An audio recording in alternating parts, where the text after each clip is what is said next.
Então, melhor livro do ano 2017, autor estreante com menos de 40 anos, Aline Bay.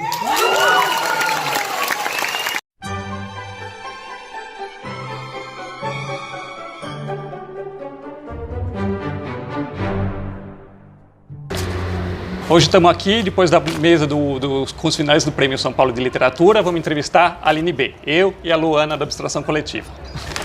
Oi, Aline, tudo bem? Tudo bem, gente? Prazer a gente marcar essa conversa, né? Nossa, eu tô super feliz, sou muito fã dos dois, há muito tempo. Você já gravou uma entrevista comigo, você me entrevistando para o Oitava Arte, né? É verdade, olha só que lindo, né? Sim. Agora a dança das cadeiras, né? E a gente vem acompanhando o trajeto aí do Pássaro Morto desde o começo. Eu te conheci lá na Flip, quando foi o lançamento lá na Flip, né? Te conheci lá, foi até a Sheila Manioto que me apresentou para você. Sim. Gravei um vídeo antes, vou deixar o card aqui do vídeo que eu gravei sobre o livro dela, gravei antes do lançamento lá em São Paulo, né? Tava cheio lá. E aí comprou pra mim. Eu dei de presente pra Lua de aniversário. Né? Dá até o guerreiro do pássaro, né? Entusiasta do livro. Obrigada por tudo que você tem feito pelo livro, pela literatura. Parabéns. E a Lua gravou um livro, um vídeo lindo também sobre o pássaro. Vou deixar o card aqui também pra vocês verem. Eu amei o livro. Obrigada. E aí é muito legal quando a gente presenteia alguém com uma coisa que a pessoa adora, né? Então cada vez eu fico mais confiante em indicar para outras pessoas e recomendar mais o livro. Né? Bom, então eu queria assim começar a gente falando um pouco sobre esse trajeto, né? Então do pássaro, principalmente de como foi. É o seu livro de estreia, né? Sim. Então, você já escrevia, você tem uma formação em teatro, né? Mas sempre escreve também, vem com textos curtos na internet, né? No Livre Opinião, né? No Livre Opinião, que você publica. E eu sei que você participou de oficina com o Marcelino, esse livro foi trabalhado lá. Então, eu queria que você falasse um pouco desse processo aí do surgimento do pássaro. Bom, eu me formei em teatro, fiz artes cênicas, foi a minha primeira formação e acho que foi fundamental para todo o resto que eu faço. Assim, o teatro, eu acho que todo mundo tem que fazer teatro, porque o teatro ajuda a gente uma visão de mundo, postura e leitura também. Eu aprendi a ler no teatro. Porque, de fato, quando você pega um texto para decorar e fazer um personagem vivenciar aquilo no palco, é quando você entra em contato profundo com o texto. Muito mais do que uma leitura, de repente, cotidiana, que a gente faz, às vezes, sem muita atenção. Então, o ator é um grande leitor, deve ser um grande leitor. E a minha paixão, acho que pela literatura, ela veio desde do meu berço. Eu sempre amei ler, naturalmente, porque minha casa não é uma casa que tinha livros. Eu fui trazendo os livros para minha casa, fui ganhando de presente, meus pais sempre me incentivaram muito, mas me olhavam com curiosidade, porque eu falei, de onde saiu essa menina, né? Porque foi do jeito que foi. E insistia muito para fazer teatro na minha casa. Aí, aos 14 anos, eu entrei num curso livre no MAN e falei, é isso, pronto, quero ser atriz. E depois fui fazer Ser Helena, que era um curso profissionalizante, que hoje é uma universidade, mas na época que eu cursei era um curso técnico, que dava o DRT de ator. Trabalhei um tempo como atriz, mas achei que precisava fazer uma faculdade, fui fazer letras. E aí, nessa faculdade de letras, eu comecei a escrever, porque muita gente escrevia em letras, muito poeta, muita gente com material lindo. E aí eu falei, a gente precisa ter uma revista para colocar essas coisas todas na mão das outras pessoas dos outros cursos. Jornalismo tinha revista, publicidade tinha, e a gente sem revista. E aí eu montei uma revista com os meus amigos, eu era do centro acadêmico, e chamava Transa, a revista. Era um orgulho, porque é um projeto universitário, mas tudo começou lá, sabe? Sim. Inclusive a Oitava Arte, que é um projeto depois, nasceu dessa Transa, que era uma revista muito legal que a gente fazia. E a gente contava com a ajuda dos outros meninos da publicidade, eles faziam a capa. Então era um trabalho que, às vezes, a gente aprende mais na universidade, às vezes no entorno, em relação com as outras pessoas, do que na própria aula, se a gente fica só tendo a aula. E aí comecei a escrever para essa revista e não parei nunca mais. Então, nesse intervalo, aí fiquei uns 10 anos escrevendo, publicando meus textos pelo Facebook, em blog, e muito feliz com aquilo, mas parecia que o livro era uma coisa muito distante. Aí eu conheci o Marcelino Freire, que vocês conhecem bem, se vocês não conhecem, procurem conhecer, que é um escritor brasileiro muito interessante e, além de tudo, um agitador cultural. E eu fui entrevistar ele para o site que eu tinha, o Oitava Arte, e conheci o trabalho dele mais profundamente nessa entrevista. Fiquei com muita vontade de fazer a oficina dele. Nunca tinha tido vontade de fazer oficina por conta desse meu estilo quebrado de frases. Eu tinha um pouco de resistência porque eu achava que, de repente, o mediador ali da oficina não ia respeitar muito e eu queria continuar investigando. E eu senti no Marcelino que ele é aquele cara que abraça o que você faz e faz a sua potência surgir cada vez mais. Então fui fazer a oficina dele em 2015, não tinha o pássaro ainda. Eu tinha um livro de contos que eu estava montando, que eram esses contos que eu já trabalhava há um tempo, mas aí decidi escrever uma história de fôlego porque esses textos eu já compartilhava com os meus leitores na internet e queria entregar uma história inédita. E comecei a escrever o pássaro. E aí, em 2016, ele abriu uma oficina que era uma oficina concurso, que proporcionava aos escritores que estavam participando a publicação do livro. E eu consegui publicar o pássaro com essa oficina dele, a Toca, em 2016. E aí o livro saiu em 2017, que foi quando a gente se conheceu, na Flip.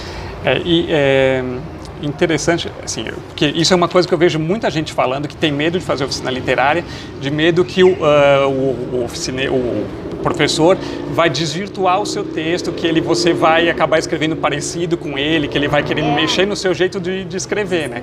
E você passa por duas situações, né? Assim, primeiro na oficina, então você vê que você manteve o seu texto, que é um texto muito peculiar, muito já uma voz própria sua, né? Sim.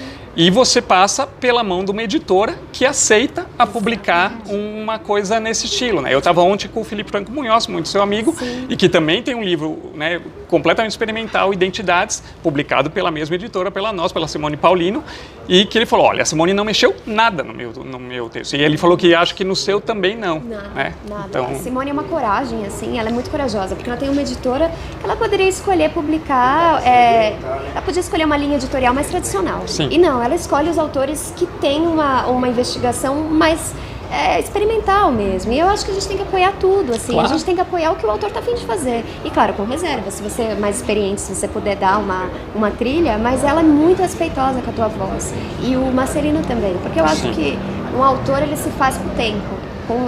O trabalho de um escritor é uma carreira longa. Eu penso na minha carreira a longo prazo, nunca a curto prazo. Então, é uma investigação. A gente sabe que às vezes um livro ali não é exatamente, mas no próximo você já sobe um degrau, desce.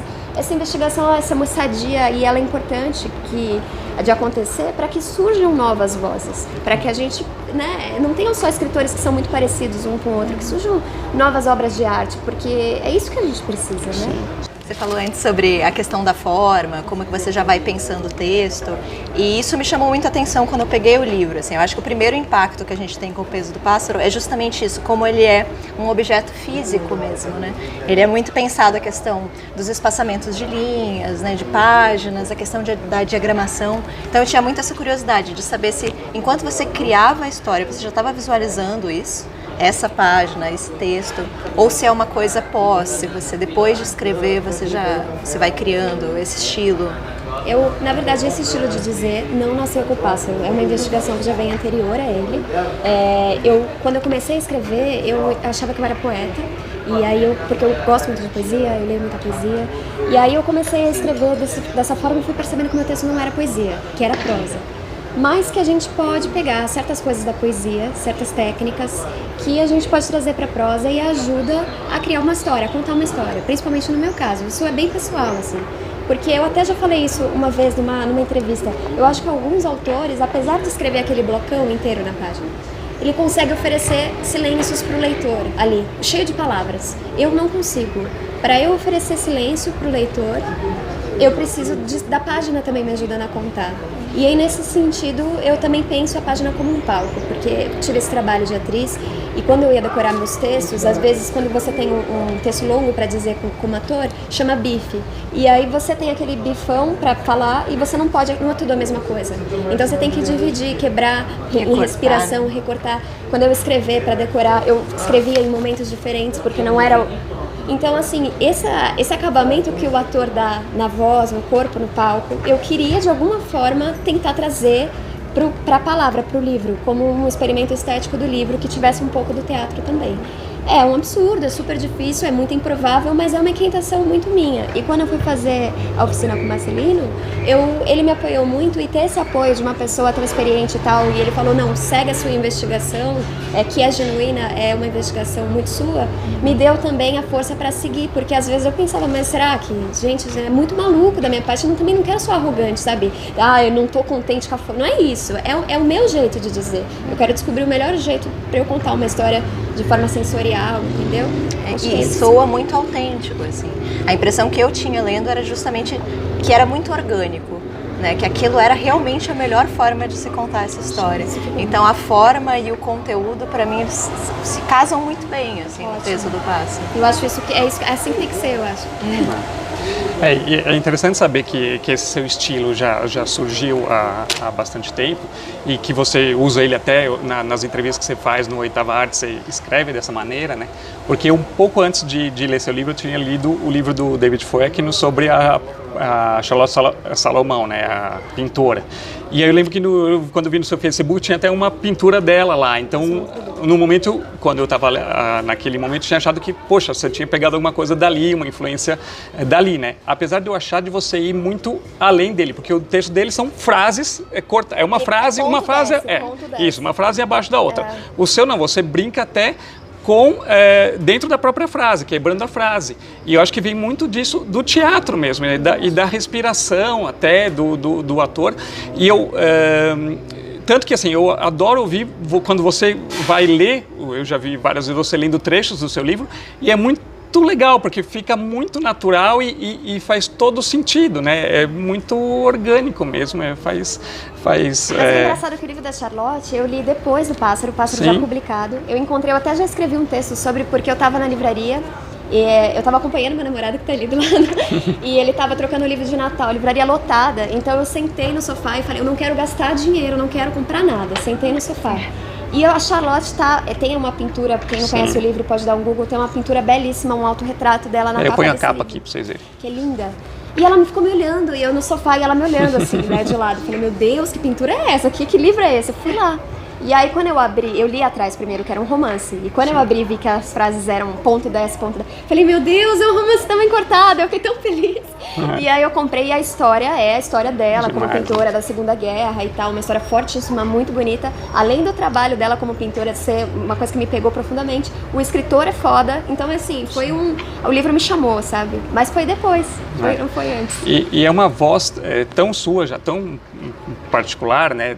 E eu vi já o Marcelino comentando que na oficina que você estava fazendo, que algumas pessoas começaram a escrever parecido com você, imitar seu jeito, né? E que ele chegou para você e falou, publica logo antes que alguém publique e aí vão achar que você que está copiando a pessoa, né? Copiar, eu não lembro disso, mas assim, foi a visão dele. Mas assim, o que ele me falou, eu lembro dele, ele falou, você precisa publicar logo, porque daqui a pouco as pessoas vão usar o seu estilo e vão falar que foram elas que lançaram. Sim. E aí eu falava, imagina, Marcelita, parece que alguém vai querer copiar esse estilo esquisito. Ninguém quer não. Mas assim, como leitura é uma baita experiência, assim, porque é um livro, às vezes tem muito poucas frases numa página e você não consegue ler rápido. Isso que é. Porque justamente tem esse respiro, essa pausa. Eu acho que é isso, exatamente isso. Eu não gosto muito daquela experiência como leitor muito rápida. Da leitura corrida, né? Porque é isso que a gente tem hoje, né? É muito rápido tudo. E eu acho que algumas histórias precisam do tempo da história que o filme dá, que o teatro dá, porque o ator tá ali, né, pra isso, o diretor tá ali, o livro não. Então, e é uma coisa de música também, né? Que tem um silêncio, tem a pausa. O silêncio pra mim é muito importante, porque nunca é fácil dizer, pra mim nunca é fácil falar. Nem na página, nem pessoalmente, sabe? Eu prefiro ficar quieta no meu mundo. Só que eu sei que politicamente eu preciso me colocar. Eu sei disso. Então, assim, é sempre esse esforço. Então, eu acho que na literatura também, sabe? Preencher essa página. E fora o açougue que é, né? Você pegar uma palavra e deixar ela solta na página, arregaçada, uma palavra. Sabe? O quanto ela rende ali a partir disso. E a poesia faz isso lindamente, né? Então... É quase invasivo, né? Você mostra a palavra. A palavra, assim, é como é importante. Preste atenção nesta palavra. Exato, bom, e o livro, então, ele conta a história de uma personagem, uma mulher, que não tem nome, né? Não aparece o nome dela, da vida dela dos 8 aos 52 anos de idade, né? E aí eu sei que tem uma influência aí do livro do Carrascosa, né? Dos 7 aos 40, né? E é o que também escreve de uma forma muito poética, né? Adoro o texto dele. Também com o Carrascosa aconteceu a mesma coisa com o livro dele. Acontece isso comigo às vezes, de eu estar na livraria e o livro me chamar. O último que aconteceu foi A Redoma de Vidro, da Silvia Plath. E não tem um que me chama que não é o livro da minha vida, assim, naquele momento, sabe? Todos que me chamam, é tipo, nossa, eu precisava ler esse livro. E o do Carrascosa aconteceu isso, a página lá, os 7 aos 40, eu gosto muito de número. Aí eu vi aquela página na Saraiva, tá? Sim. Pode falar? Aí eu abri, eu tava esperando o meu cinema, aí eu abri e falei, nossa, mas que livro inovador, né? Porque fica uma parte em cima, uma parte Isso, embaixo. a edição da Cossack, né? Da Cossack. Eu falei, Linda nossa, linda edição. Mudava o verde, quando ele mudava a idade. Sim. E verde, justamente ser verde, né? Eu falava, nossa, que edição inteligente, maravilhosa. Comprei, e aí eu li, bom, ele escreve como os anjos, assim, maravilhosamente bem. E aí, quando eu fui escrever o Pássaro, eu falei, eu quero dividir pelas idades, porque eu achei que ficou muito poético, muito bonito. E aí foi a partir principalmente a escolha formal, assim, dos capítulos, foi a partir do livro dele mesmo. E são livros que inspiram muito o amor pelo livro físico, Isso, né? é. Eu acho que ele perde muito no digital. Justamente isso que você falou, a divisão da página, as cores, é tudo muito pensado. Eu acho a questão de ter uma experiência mesmo com o objeto, além de com a história. Exatamente. E que na internet a coisa fica muito mais solta, né? Sim. O Pássaro, quando eu mostrava o original, as pessoas não ficavam tão tocadas como hoje eu vejo que ficam com o livro. Eu acho que o Pássaro precisa do livro pra contar a história, sabe? Sim. Do objeto. Eu acho que você falou é muito verdade. Ele precisa. É uma coisa que eu acho super importante, super legal o jeito que você faz, é de como você trabalha para a divulgação do livro, né, e para o livro circular, para as pessoas conhecerem o seu trabalho, né. Isso é uma coisa que me marca. Assim, eu lembro do Rafael Montes, uma vez eu ouvi ele falando, e ele falando assim, olha, o trabalho do escritor não termina quando você entrega o livro para a editora, ali que vai começar seu trabalho, né. Queira ou não, é um mercado editorial. A pessoa um editor está investindo no seu trabalho, né, para publicar aquilo. Então, e você tem que ir atrás do seu público, dos seus leitores. E isso você tem feito muito bem, né, pelas redes sociais. Então, e o livro circulando. A Simone, a sua editora, falou que 70% dos livros que vendeu, você que vendeu, né? Então, 2.000 exemplares que você vendeu. Já vendeu 3.000, mas 2.000 foi você que vendeu, né? Então, isso é muito legal, né? Então, eu queria que você falasse um pouco isso, até para quem é escritor e está batalhando. Tá na internet, né? Resenhas de booktubers, blogs. Eu mando meu livro para todo mundo. Quando lançou, eu já tinha separado uma cota, que bom, foi muito maior que isso do que eu imaginava. Sim. Porque 100 livros, se você pensar 100 livros, não dá nem pro cheiro, né? Tem tanta gente legal trabalhando. E como é que a gente vai fazer o livro chegar? Você é um autor novo, ninguém te conhece. Uma editora que é muito interessante, mas é uma editora independente, que não tem uma grana para colocar no autor. E mesmo se ela tivesse, quem que ela ia escolher para colocar? Ela tem que dividir. Sim. Ela é uma editora de vários livros, né? Claro. Ela tem vários autores, ela não pode privilegiar ninguém. Somos todos no mesmo barco. Então eu acho assim, se o autor não fizer a parte dele, é bem provável que o livro morra na praia, porque não tem um rombo entre o leitor e o livro que é lançado. Os clássicos, os livros que vendem muito bem, que tem um marketing já da editora, chega para o leitor. Mas esses livros da literatura contemporânea, com pessoas que têm investigações muito próprias e tal, como é que vai chegar no leitor? Se a gente não ocupa nenhum espaço, nem TV, nem rádio, Sim. nem revista, nem blog, nem o próprio Facebook fala do teu livro, você não fala do teu livro, quem que vai falar? Sim. Alguém vai pegar teu livro e vai lutar por você? Quem que vai ter tempo para fazer isso? A gente não tem tempo nem para lavar louça, quanto mais para pegar teu livro e olha este livro assim, gente, não tem como, você tem que pôr a mão na massa, não dá. E qual é a sensação de você ver as pessoas falando sobre o seu livro? É sempre uma emoção, eu sempre fico maluca, assim, e não é só coisas boas, assim, porque eu tava até falando com um menino ali fora, que a gente tava conversando do prêmio, o leitor crítico, não é só o leitor bajulador, sabe, é aquele leitor que te apoia, que te dá força, fala assim, olha, continua o teu trabalho, é um livro legal, que bom que você começou, e vai, continua, porque não é um livro perfeito, é um livro que cheio de problemas que eu vejo hoje, falo, não, gente, aqui eu devia ter desacelerado, aqui. É o meu livro de estreia, eu respeito o meu processo, sabe? E eu acho que assim, é muito importante que o leitor também me fale, porque a opinião dele pra mim é a mais importante de todas, porque os meus leitores é quem consome, quem faz o livro viver. Então, cada resenha, cada mensagem que a pessoa me manda, fotos, às vezes a pessoa vai viajar pra um lugar, ela tira uma foto na praia com o livro pra me mandar, porque sabe que eu divulgo. E não somos amigos, a gente nem se conhece, é pura generosidade Sim. de leitor. Como é que eu vou desacreditar desse mundo? Como? Não tem como.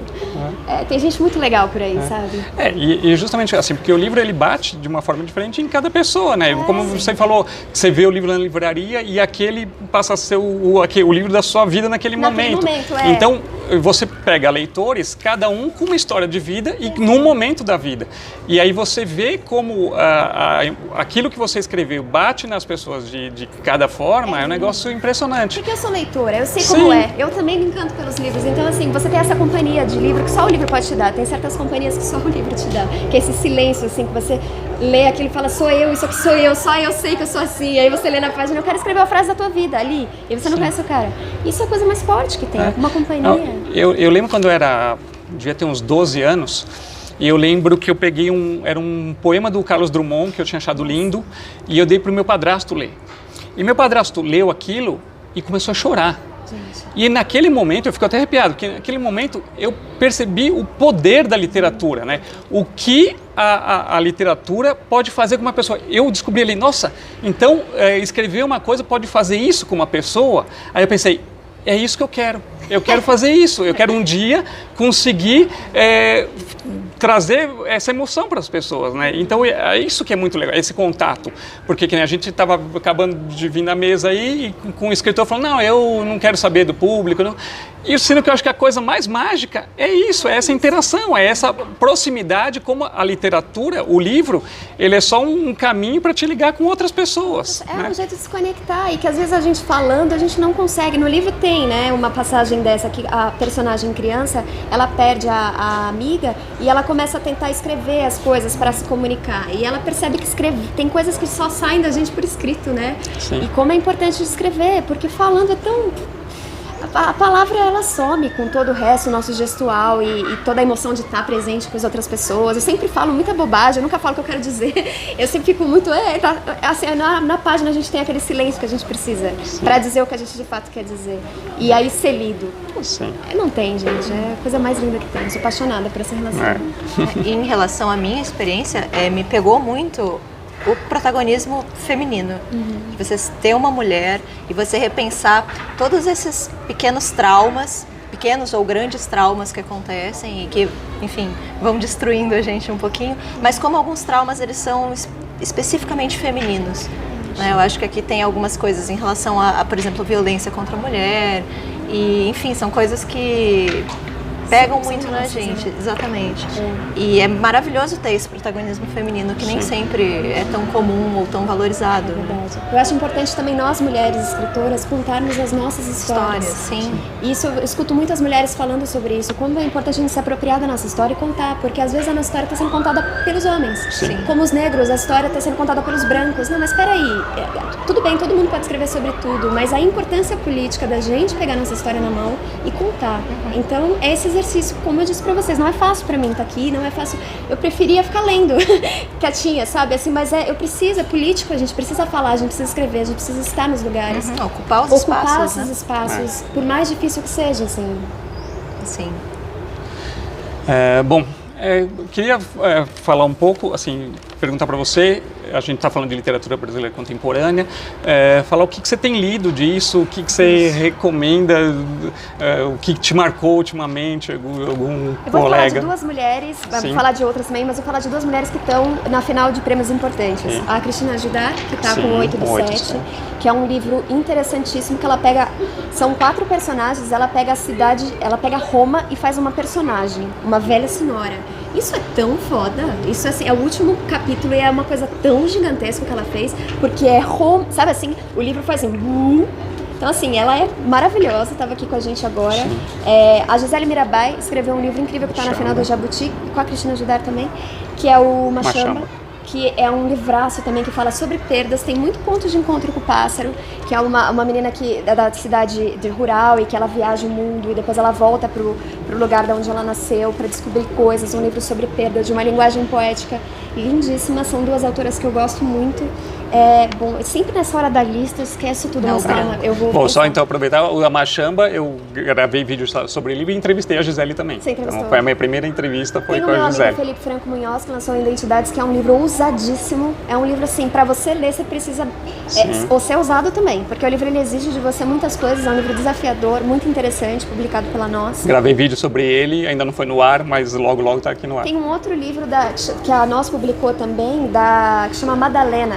É um livro que ela publicou agora na Flip e é um livro que fala sobre Alzheimer. Então fala do ponto, é o livro que vem na frente, ele tem aqui a filha e depois a mãe. Então é um livro que você vira e são 2 livros em um. Então tem a perspectiva dessa mãe com Alzheimer e a perspectiva da filha. Lindo, lindo. E um livro fininho e tipo assim, absurdo. Bia Barros, esse é o nome dela, Bia Barros.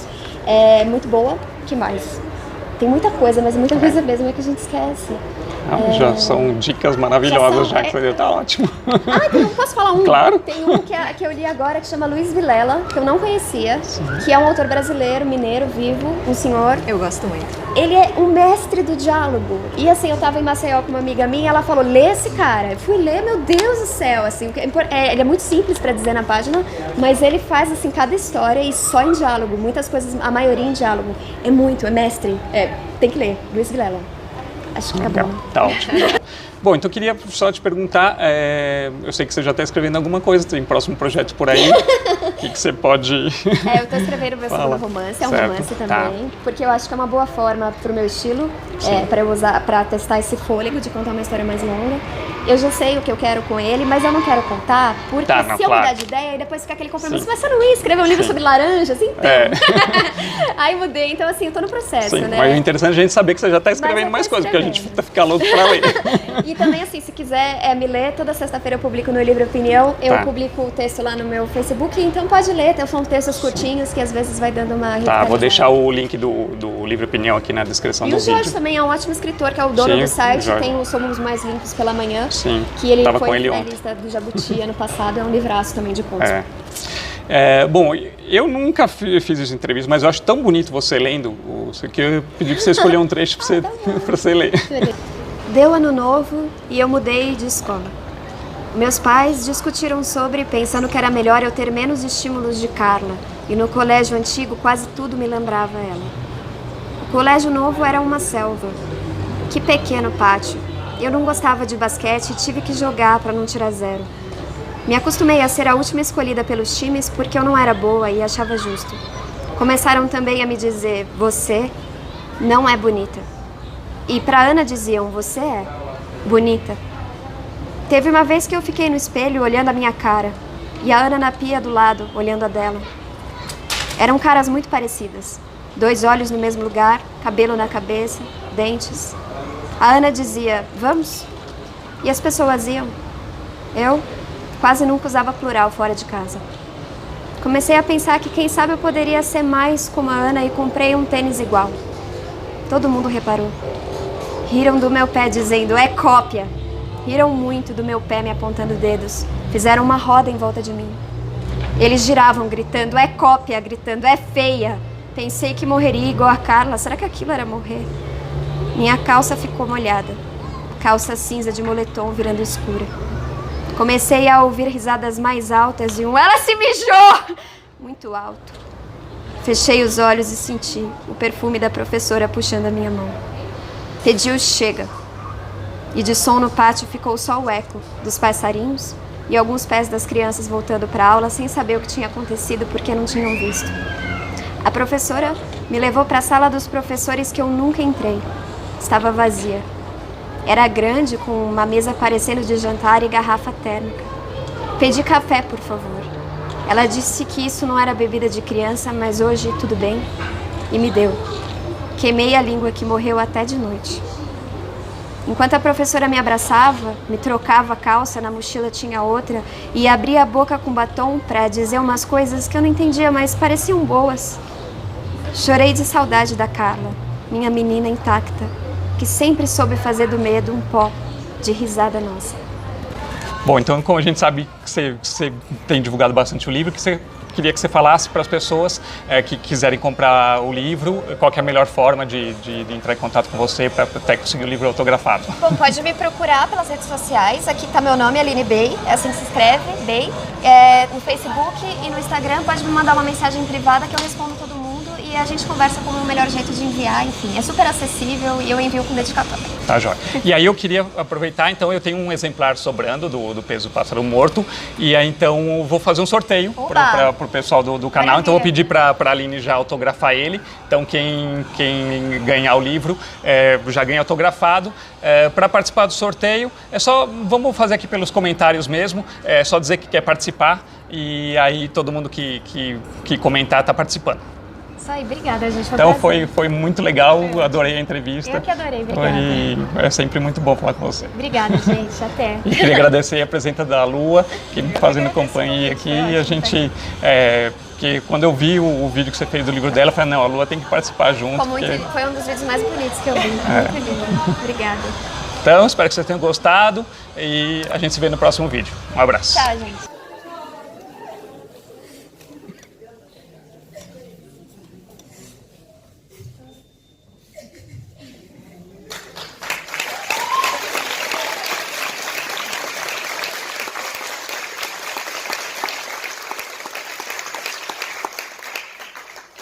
Obrigada a todo mundo do júri, não sei direito o que falar, eu tô bem nervosa. Queria agradecer muito a minha editora, Simone Paulino.